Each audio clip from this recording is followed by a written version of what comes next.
His simple infidelity leads him to a complicated and very dangerous situation. Hello, and welcome back to the story. Today we will be making a recap of a 2005 movie titled Derailed. Warning, there will be some spoilers ahead, so watch at your own risk and enjoy.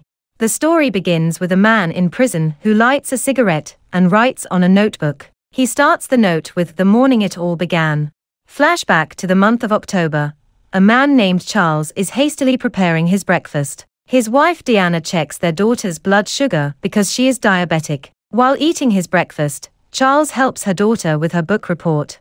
Charles is on a train when the conductor starts collecting tickets. He finds out that he failed to buy one, and he has no cash in his wallet. The conductor tells him that he needs to get off the train at the next stop. A woman named Lucinda offers to pay for his ticket. Charles thanks her and promises to pay her back. They chat and start to flirt with each other. We find out that Lucinda is a financial advisor on a company called Avery Price, while Charles is a commercial executive. When they reach the station, Charles tells Lucinda that he will pay her back if she will be on the same train tomorrow. Lucinda says it's a date. At work, Charles chats with Winston, the mailroom guy, who asks for help on a baseball quiz given by his police uncle. He then goes to a meeting where a client is not pleased with his work. His boss Elliot has to move the account to a different executive, making Charles lose potential commission. That evening, Charles is helping Amy review for the exam. He pities the situation of his daughter who looks pale and has a machine attached to her. Charles later drinks alone and starts to cry. His wife arrives and hugs him. The next day, Charles meets Lucinda on the train. They talk about their life and their job. Lucinda shows him the picture of her daughter, and the two find out that both of them are married. At work, Charles opens the website of Avery Price and finds the profile of Lucinda. He calls the company's number and asks for her. The two later have lunch together. Lucinda shares that her husband is so busy and that they couldn't find time with each other. One night, Charles wakes up to the alarm on his daughter's monitor, so he rushes to her room and finds her having a seizure. He calls his wife, who hurriedly injects insulin on her. Deanna cries as she tries to warm her daughter.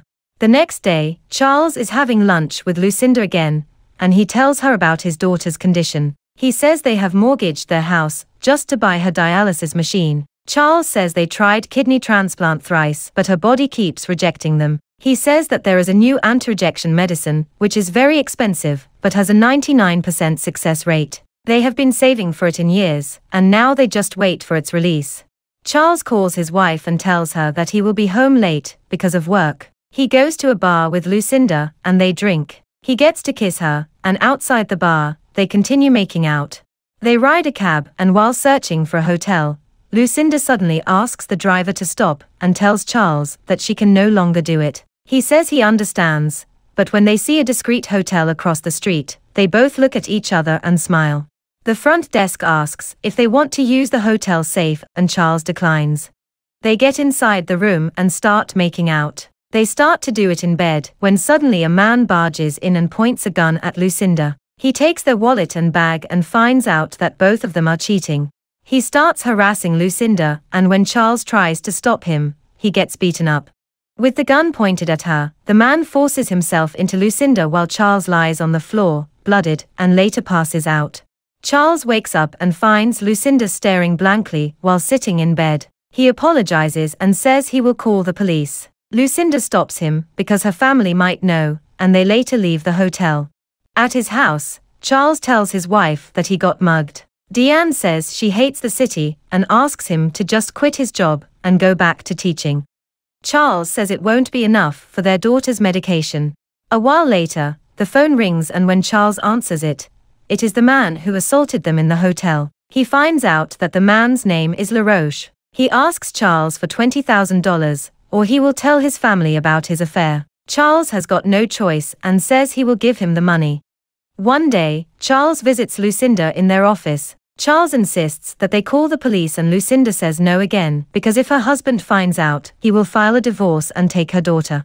Lucinda says they should not see each other anymore, and she leaves. He notices the receptionist staring and he calls her out. That night, Charles stares at the spreadsheet of his savings account. After thinking it over, Charles decides to withdraw it. The next day, he goes to the place that LaRoche told him. A man named Dexter approaches him and brings him to where LaRoche is waiting. Charlie gives him the money, and when they confirm it, LaRoche punches him, saying that is for canceling his credit card, and they leave. It is November. Outside the office, Winston sees Charles smoking, and he tells him about how he got busted in high school for selling illegal substances. Winston shares his experience at the prison where he had to stab a kid using a makeshift knife as self-defense. That night, Charles gets a call from LaRoche, asking again for more money. Charles says he's got no more money for him. He asks how he got his new number, and LaRoche gives him a clue. When Charles looks at his phone, it is their home phone number. Charles rushes to their home, worried. When he arrives, he finds LaRoche talking with his wife. He pretended to be one of his clients, and his wife thinks he is there because he needs Charles to sign a contract. Charles plays along, but when Amy comes down, he panics and asks her to go back upstairs. Deanna introduces Amy to LaRoche, and Charles looks distressed as he sees him kiss her daughter. Charles then interrupts them and says he will sign the contract now. When his wife and daughter leave, Charles tells LaRoche to get out. LaRoche then clinches his balls and tells him to give him his $100,000, and he will not bother him anymore. Charles says yes, and LaRoche lets him go. He leaves, and Charles is left crying. The next day, Charles talks with Jerry, his lawyer. Jerry says they cannot pin down LaRoche because they did not file a police report during the incident at the hotel. He says the only way is for Lucinda to come forward. Charles tells Lucinda about it, but she still does not want to go to the police. Lucinda then tells him that she had an abortion, which means she got pregnant by LaRoche that night. That evening, Charles asks Winston for advice. He tells Charles that he will scare LaRoche off for him. He tries to refuse his help, but Winston says he owes him when Charles did not report him for stealing computers. Charles says he does not owe him anything, so Winston proposes to just pay him 10 grand to scare off LaRoche. The next day, Charles receives a note from LaRoche which says when and where he would send the money. He sees Winston, and Charles calls the accountant saying he needs 10 grand for a commercial spot. The two later drive to the location an hour early. Charles gives him the payment, and Winston takes out an unloaded gun to scare LaRoche. He also gives Charles a makeshift knife he used to stab a kid in prison. While Winston is talking about his plan, there is a sudden bang and Winston drops dead. LaRoche just shot him and takes out the $10,000 from his pocket. He tells Charles that it is his fault, and he leaves.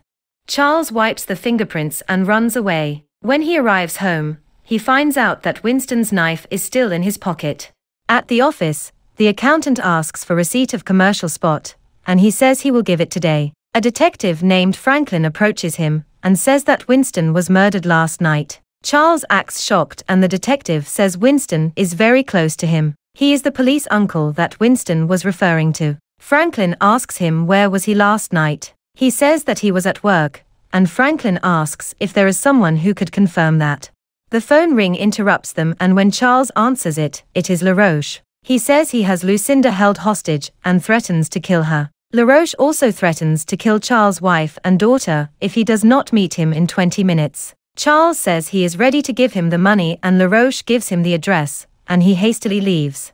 Charles goes to the bank and withdraws $100,000 and proceeds to the address LaRoche gave him, which is the apartment of Lucinda. Inside, he sees Dexter pointing a gun at her, and Charles gives LaRoche the money. After scaring him, LaRoche leaves and tells him that he will never bother him again. Lucinda says sorry, that he has to use the money for his daughter's medicine. Charles says it is over, what's important is that she is safe and so is his family, and he leaves. Franklin finds Charles in a bar. He says the bartender saw him and Winston drinking there recently. The detective asks him again where was he last night because no one can confirm if he was at the office. He says he was alone. Franklin gives up and invites Charles and his lawyer to his office. He makes a threat to whoever killed Winston, and he leaves. One night, Deanna sees Charles drinking. He confesses that the money they saved for Amy's medicine is gone. Deanna cries and asks what has he done. She says it is 7 years of savings. Charles tells her everything. Charles and his lawyer Jerry are on their way to the detective, but Charles says he needs to tell Lucinda first. He arrives at Avery Price and asks the front desk for Lucinda. The receptionist tells him she just arrived. Charles says that's not her. He's referring to the lady she talked with in the lobby. The receptionist says it was a temporary staff and she already quit last week. Charles is confused. He goes back to her apartment and finds out that it was just rented by a couple and they left already. When the agent hands him the brochure, he sees that it is the picture of the girl that Lucinda claimed to be her daughter. Charles goes to the station and finds Lucinda. He follows her, and when he is about to confront her, a man approaches and talks to her. He seems to be Lucinda's new victim. Charles continues following her until he sees her approach LaRoche and kisses him. Dexter later arrives and the three of them leave. Charles goes back to the hotel and checks in. His lawyer says that if LaRoche is caught, the money won't be returned because it will become the state's evidence. Charles says he needs to take care of it himself because he needs to get Amy's money back. We later see Lucinda and her new victim checking in at a hotel. Dexter, who pretends to be a security guard, hands money to the front desk. When LaRoche arrives, we can see that Charles was just hiding behind them. While the two are waiting at the elevator, Charles runs to the top floor using the stairs. He arrives before them, and he quickly hides in his room. When Dexter left, Charles takes the lampstand and leaves the room. LaRoche is busy opening the door with a card, when Charles knocks him out with the stand. He takes out his gun and gets inside, carrying LaRoche. The guy freaks out and Charles tells him that he's in a scam. Lucinda says she does not know what Charles is talking about. Charles tells the guy their MO, where she meets him on a train. She acts sweet, and shows a picture of her made-up daughter. LaRoche would then rob him, and he can't call the police, because he will try protect Lucinda. LaRoche later wakes up and mocks Charles. Charles punches him and asks for his money back. Lucinda tells LaRoche to just give him his money and they leave. LaRoche declines, and the guy tries to grab the gun out of Charles. The gun goes off and accidentally hits Lucinda. Dexter hears the gunshot, and tries to get inside the room. Meanwhile, LaRoche takes out his spare gun, and shoots the guy multiple times. LaRoche gets mad when he sees Lucinda and he tries to shoot Charles, but he is out of bullets. Dexter breaks the door open, but Charles manages to steal his gun and shoots LaRoche. Dexter wrestles with him and using LaRoche's gun, he shoots down Dexter. When the police arrive, Charles is in his room and tells them that he heard gunshots, and he saw the security guard run towards the room. He closed the door and hid. The officer thanks him for his statement and leaves. Detective Franklin arrives and he finds out that the gun in the scene is the same gun used in killing Winston. The other detective concluded that the couple got mugged, security tried to help and everyone got shot. When the police officers are emptying out the hotel safe, Charles finds his briefcase and shows his ID to claim it. The officer checks the tag and confirms it, so he gives it to him. Inside is the money that LaRoche and Lucinda took from him. The next day at work, Charles sees Elliot and the accountant in his office. Elliot accuses him of stealing the $10,000 he said was for a commercial spot. Charles says it was an emergency and he was gonna pay it back. Elliot says they already took legal action and tells Charles to just pay it back, and the most he'll get is community service. It is now December. Charles arrives at the prison, where he serves his community service as a teacher of the inmates. When he checks their notebooks, Charles notices one with the word sidetracked written on the cover. He reads it and it begins with "The morning it all began," which narrates the whole story of Charles, from the train, to when he found out the scam, and up until the shooting incident at the hotel. At the end of the note, it says, when Charles finished reading the story, he went to the laundry room. Charles leaves the classroom and proceeds to the laundry room. There, he hears a man saying Charles never checked if he made it out of the hotel alive. When Charles approaches him, he finds out that it is LaRoche. He pins Charles to the wall and tells him he ended up in the wrong prison. Charles then tells him that he chose this prison. The makeshift knife drops from his sleeve and Charles stabs LaRoche with it until he perishes. When Charles is about to leave the prison, he runs into Detective Franklin, who asks him what happened. He says he used the bathroom and the guy jumped at him with a knife. The detective says that Charles brought the knife and the law doesn't care who he kills. Charles gets worried, but then Franklin says the law didn't care much for Winston either. The detective lets him go. Charles smiles and leaves. He arrives home and is greeted by his wife. They see their daughter, who now looks healthier, as she runs to catch her school bus. Did you like our movie recap? Please don't forget to like and subscribe to our channel. To be updated for new movie recaps, hit the notification bell.